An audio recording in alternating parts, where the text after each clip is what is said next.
The Radio Memories Network is brought to you in part by Liberated Syndication. Podcast publishing made easy. Libsyn.com. That's Libsyn.com. I Was a Communist for the FBI was a show that came from the anti-communist hysteria at a peak in the 1950s, and by the end of 1952 I Was a Communist was scheduled on more than 600 stations.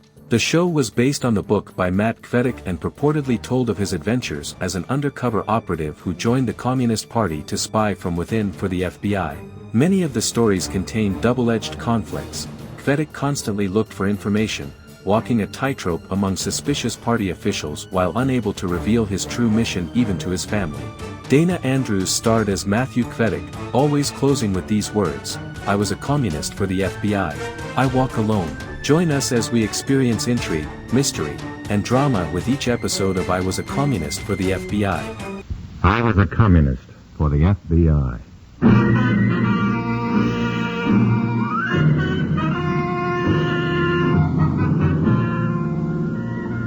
Starring Dana Andrews in an exciting tale of danger and espionage. I Was a Communist for the FBI.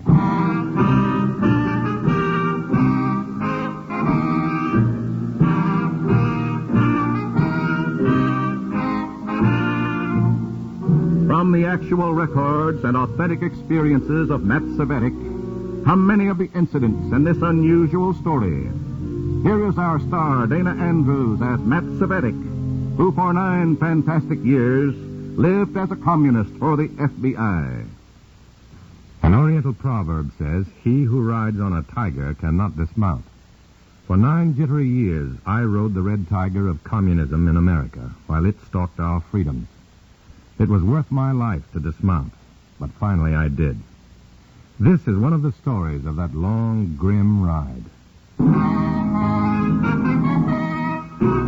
In a moment, listen to Dana Andrews as Matt Kvedik, Undercover Man.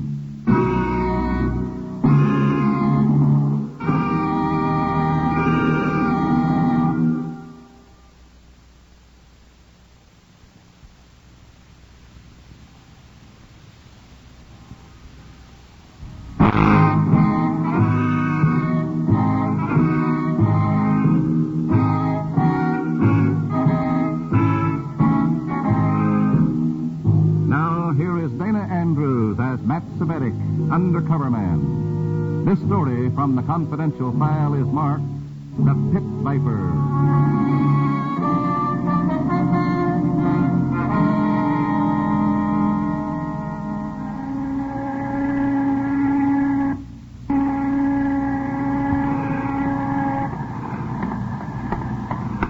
High noon, Comrade Kvedik. Yeah, I'm hungry. Let's stop someplace and eat. High noon for the Communist International. Soon. Do you really think so, Comrade Revchenko? Some things must still be done. For example, we must see that factory whistles stop blowing regularly in America. Does that mean we must assume command of labor? Here's the lunchroom. We must talk. What about, Comrade? The care and feeding of factory whistles, Comrade.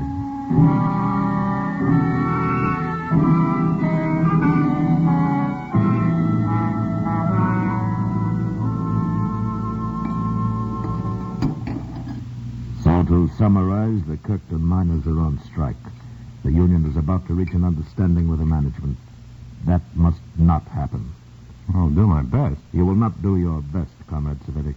You will do what has to be done. I'll leave for Kirkton tonight. Comrade Simon Horvath understands such matters as inciting to riot and other mob violence, where it will do the most good.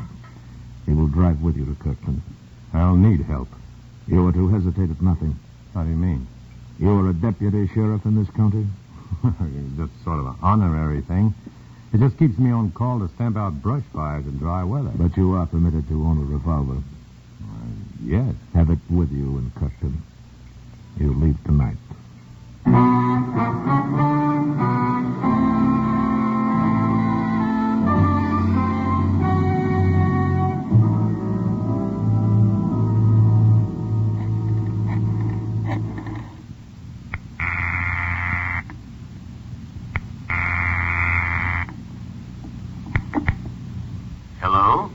Mr. Lawrence? Go ahead. going to Kirkton tonight. What do I do? Play it straight? We can't do a thing while the commies stay within the law. I've been told to carry a gun in Kirkton. That's different. If it reaches a point where you'll be expected to use that gun, call me and we'll move in. All right. Good luck, Freeman.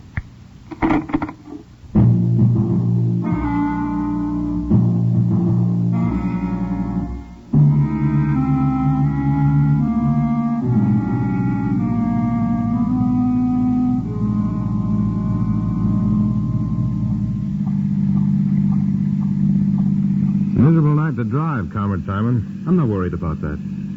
But strikers don't enjoy picketing in the rain. These Kirkton schmoes will be more anxious than ever to settle their strike. We'll fix that all right, though. Yeah? How? Those 100 hot lunches I ordered by telephone in Kirkton, pass them out to the pickets. I see.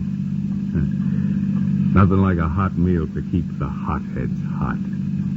I like these deals. This is going to be fun.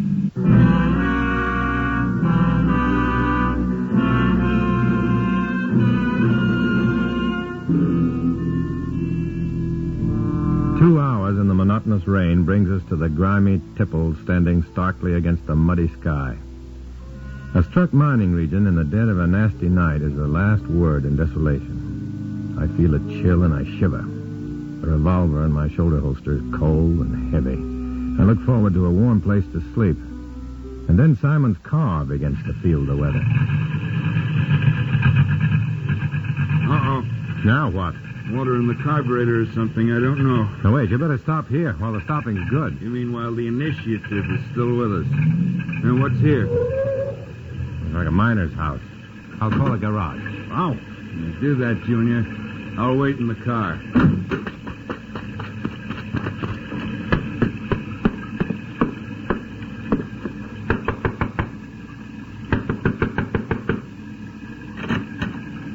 Yes? I'm sorry about the hour, but do you have a telephone so I could call a garage? Oh, We're having some trouble with the car, and it's a pretty bad night. Oh, come in. I hate to be a nuisance. Oh, it's all right. I was up reading. At 1 a.m.? You call the operator and she'll get you the garage. There's only one in town. Maybe she could kill two birds and get us a hotel, too. Elsa? What is it? Papa, you go right back to bed. Who is so late? Oh, this gentleman's car stalled in the rain. Now go back to bed. This fella. No, I'm putting everybody to a lot of inconvenience. I'm pretty good automobiles. No, Papa. I wouldn't hear of it. It's easy. You've had enough rain on the picket. Strong like an ox. Now, please let me call a garage. Oh, I'm sure the operator will get you the hotel, too. Hotel? You stay here. Such a bad night. Plenty room. Oh, no. Sure. Give you good breakfast, too. No charge. No, it's just out of the question. Thank you, but... You stay in Barney's room. Long time nobody in Barney's room. How old you are? 35. Why? Like Barney. You stay. No, but I'm with another man. There's two of us. You see, Papa? I sleep on couch down here. No, sorry. Thanks anyhow. That's final. Now get back to bed before you catch another chill, Papa. She called me Papa. No, Papa. I'm Barney's Papa. I'd better telephone the garage, Miss... Mrs. Utke. Mrs. Barney Utke. Or rather, Mrs. Elsa Utke now. Oh, I'll use your phone. And maybe you could drive me to my own house then. It's on the way into town. Well, I'd be very happy to. Thank you. I'd better phone.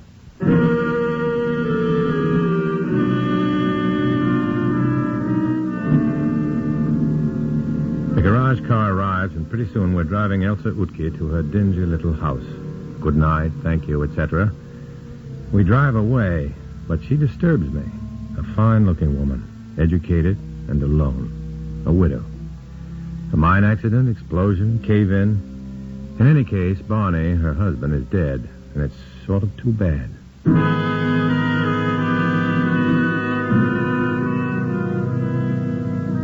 We're lucky. We get a decent room in the little hotel in town.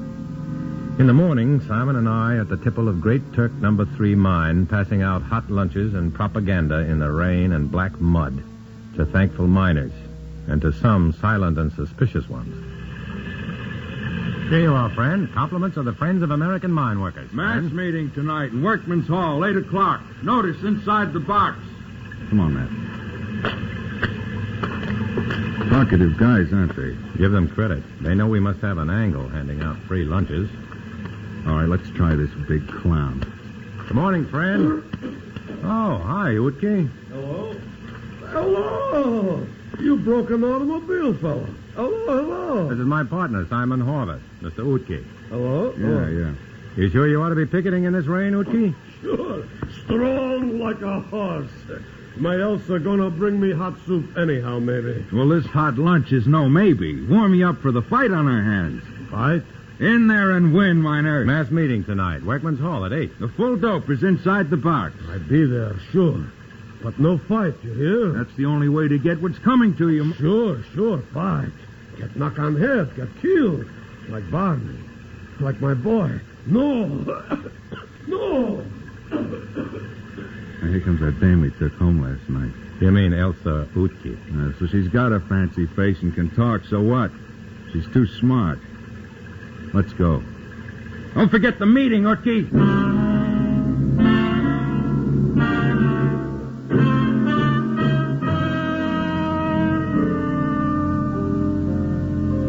You've been on strike for 5 weeks now. And what are you settling for? 6 lousy pennies a load. Go back to work for that, and you're selling your American birthright for that well-known mess of pottage. Sign up with the Friends of American Miners, and we'll get you 3 times that. 3 times! How we know this? You're out of order, Utke. You out of line. We're the workers. We satisfied. This guy Utke's gonna be trouble, Matt. Who are you anyhow? Who you come tell us what to do, huh? We're your friends. If you can't fight for your rights, we're here to line you up in a real organization with teeth. We don't want different unions. We want peace. No more strike. Go back to work. Make living. Men! That's what we want. Men, I beg of you, think it over. See it our way and fight. I lose my boy in riot like that. In mine fight. Enough fight. On bended knee, men. On bended knee for your own good. That's all, men. God bless you. Men, you stay a while. I like to talk to you good. He's trouble. But he's important. He's their spokesman. He's liable to have a serious accident one of these nights. Look, comrade, let me handle Utke, okay?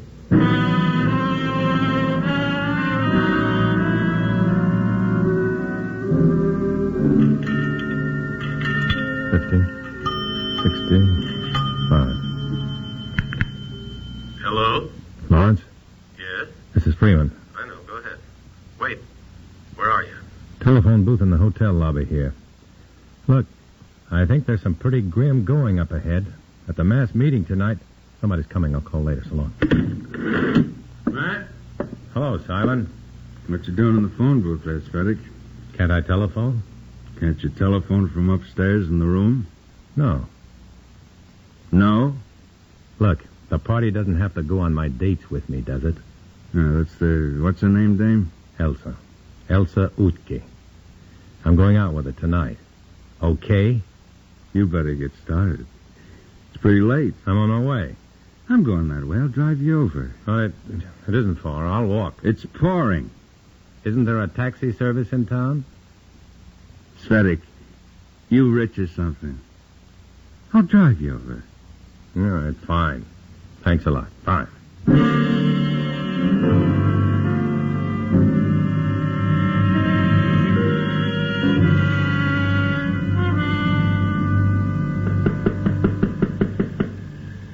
Come on, please. Please be home. Be home.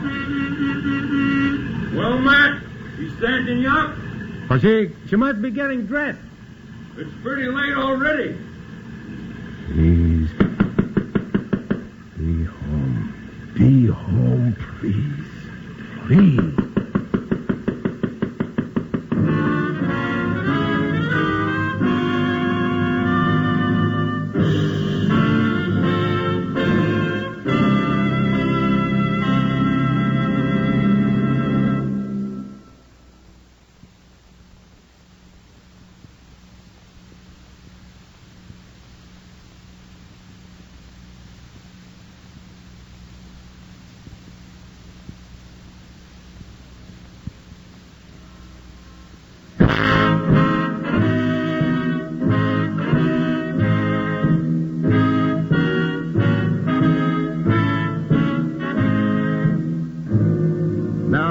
to Dana Andrews, starring in I Was a Communist for the FBI, and the second act of our story.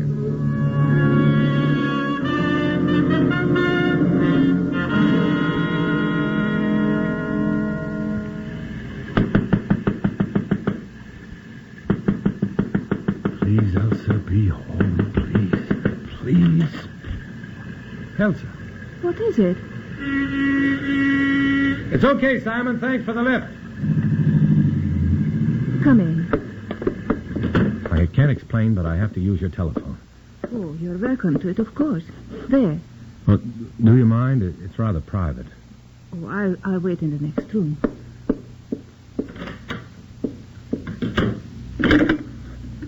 Long distance, please.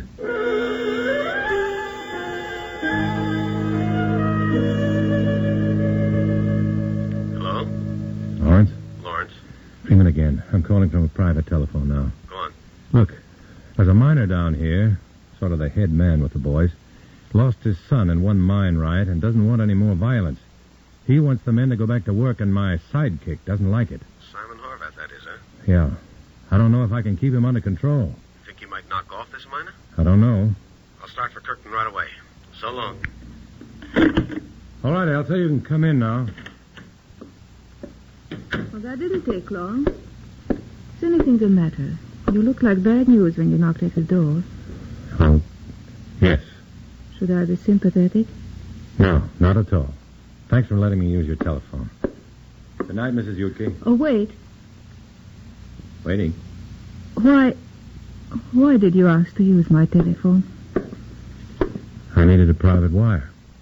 There are other private phones. Why mine? Why? Yes. Let's say I made a cheap boast. Let's say that I pretended to my partner that I had a date with you. A date with me? That's what I told him. Why? Private reasons. Whatever that means. It probably means more than I meant it to when I said it. It's rather involved, isn't it? Well, that's because I'm rather involved. Whatever that means. Elsa, Elsa? don't you get involved. Now I know what you mean. Maybe it's blunt, my saying it, and vain, but No, it isn't blunt or vain. Just kind. from someone from whom you didn't expect much human feeling. I just felt you were here to make trouble. The last time you people came here, you started a riot. My husband was killed. It was murder, nothing less. They did it so that they could say company strong-arm men did it. They were communists. And you think I'm a communist? Deny it if you like. You Reds always deny it. And there's no use in my denying it, is there? Elsa! Elsa! You shouldn't be here. He despises your kind. Elsa, I go by mass meeting now. Miners, we talk... Hello, Utki. Elsa, what this fellow does in my Barney's house? He's in some sort of trouble, Papa. He wanted to use the telephone. What this communist do in my son Barney's house? Is this for he kill Barney? So he come into Barney's house, monkey Barney's wife, huh? Papa, he didn't kill Barney. Communist, same like other fellows, same thing. Papa, please. You sneak fellow. You dirty communist. I show you. Utki, stop. No. Papa, let him go. Let him go. You're joking. No. I show you. I give you big hello, huh? Papa, let him go. Let him go. You let me go. Elsa. I make a mistake. A mistake. I hit her. Get me a glass of water, Utki. Come on, get on it. Yeah. I make a mistake. I get water. Elsa. Yeah. Elsa. It's all right. Just lie here a moment. Utki jarred you with his elbow. He didn't mean to. I'm all right. Well, just take it easy a while. How she is, huh? How she look now, huh? Let's have the water. Elsa, I don't know how it happens. I'm fine, Papa. Sure? Just, help me up a little, please. Arm around my shoulder. So. That's it, does it. Now sit here. Thank you. It was accident, Elsa. I'm sorry. Of course, Papa. I'm sorry. Forget about it. You You let me go meeting now. Of course. What meeting? I call meeting again. I talk to the men. They got to go back to work. I make them. I holler at them good tonight. You see. Good luck, Papa. Oh, I don't know. I try hard. I don't know. Don't worry, Papa. Go to the meeting. Yeah. I go. All right. And I'd better go, too. I'm sorry there was a scene. Well, thanks for interfering when you did. He wouldn't really have hurt you. He was making pretty nice progress. So thanks. Bye. Shall I get that for you? No, I'm fine now. Hello? It's very important for me to locate Stanley Utke. Is he there? No. He just left for Workman's Hall for a mass meeting. Who's this? Hello? Who is it? Hello? Doesn't matter. I know who it is. It's your fine friend. My friend. You told him Utke went to the hall. Did I? I don't Yes, maybe I did. I've got to go after him. Why? Never mind. I've just got to go after him. Matt. Yeah? Be careful. I slog across the black, sticky fields in that dreary downpour toward Workman's Hall. If Simon Horvath is looking for Big Stan Utke, he means no good. And I don't know how many of his goons have been standing by. The lights of the hall begin to glow dimly through the rain. Has Utke arrived there yet? Utke. He hasn't arrived, but the goon squad has. Sure as brass knuckles, sure as sandbags. I start running and almost pitch headlong into a battle in the dark. Horvath! Haul off! Cut it out! You're making a mistake! Something hits me in the mouth, and I go down, tasting blood. Heavy milling feet stamp over me. Then I hear another voice from the direction of the hall. The miners pour across the field and fall upon Simon Horvath's goon men. And I crawl out of there while the getting is good.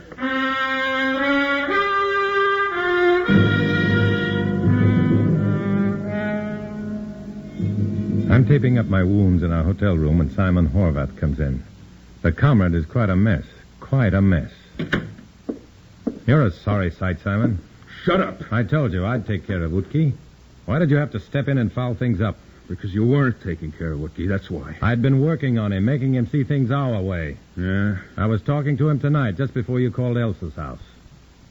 You were? Yes, I was. Check with Elsa, if you want to. Will she talk to a communist? Look, I had Utke convinced that the men should stay out. He was going to the hall tonight to tell him it was a fight to the finish. You're a liar. I'm a liar? Let's see if I'm a liar. Hello? Operator?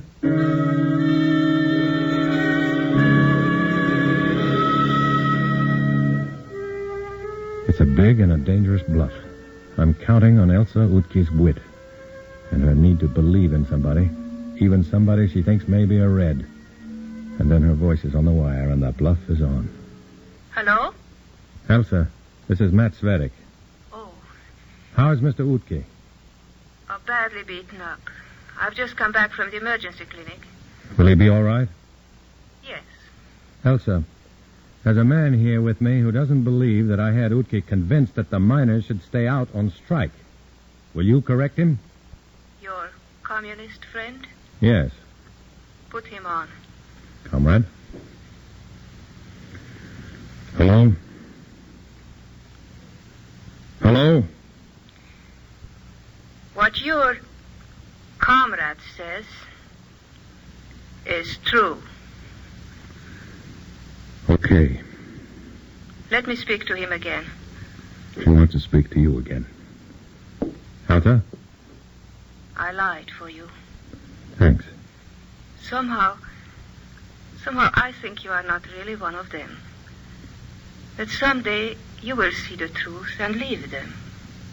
I hope so. That is why I lied for you. Goodbye, Matt. Well, that's it, comrade. You're in trouble. I was doing my job. What do you mean in trouble? You've made a martyr out of Utke. You've turned him against us again. The men will go back to work for his sake now. Nice work, comrade. Look, Matt, we're pretty good friends, aren't we? The party comes first. Yeah, I know, sure, but... I'll have to turn you in for party discipline. Matt, look at it. Sorry, comrade. The next morning, sure enough, the men go back to work, and Simon and I sneak out of town. The men go back because Utki has been beaten up by those who didn't want them to go back. And Comrade Simon Horvath faces the grim party discipline. I claim that victory. Horvath and I sneak out of the hotel one at a time, afraid even to call a taxi. Alone, I hit the wet highway. I hear Elsa Utki's warm Slavic voice again. I lied for you. And I feel good again. And then I hear... Goodbye, Matt. And that hurts. Goodbye. But that's how it is. And that's how it will always be. As long as I'm a communist for the FBI. I walk alone.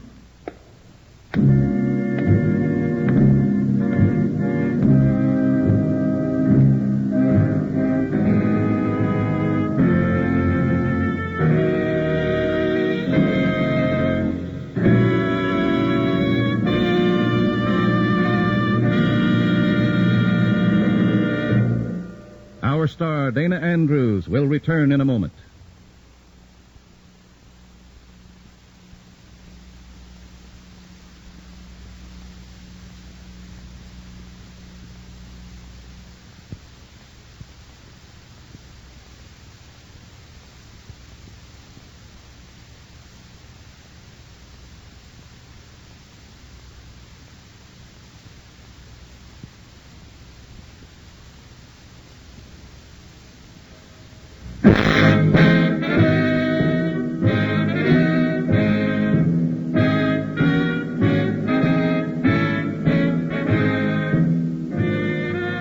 This is Dana Andrews. The story you've just heard is based on notes from the files of Matt Svedek, FBI undercover man. Names have been changed and events modified for obvious reasons.